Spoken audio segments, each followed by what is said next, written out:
matud pa sa kahitasan ug ni-confirm pod ang balaang kasulatan nga sa mga adlaw sa katapusan mudagsang ang kadautan ug mabugnaw ang gugmas kadaghanan. Sudaghang dasig nangalagad sa Ginoo sa una, apan karon nawala na. Kaniadto si Kristo ang kalipay nila, pero karon ang mga kahilayan na. Before on fire pa kayo sila, pero karon nagdry na.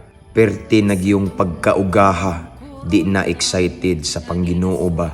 Palabihon na lang nila ang social media kaysa pagbasa sa Biblia. Subo pa malandungon, di ba?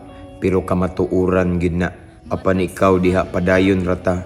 Kung magkadagma-dagma bangon ta ha, lahutay lang ta, ampo amping abante ta, para sa kamayaan niya, mabungahong adlaw mga higala.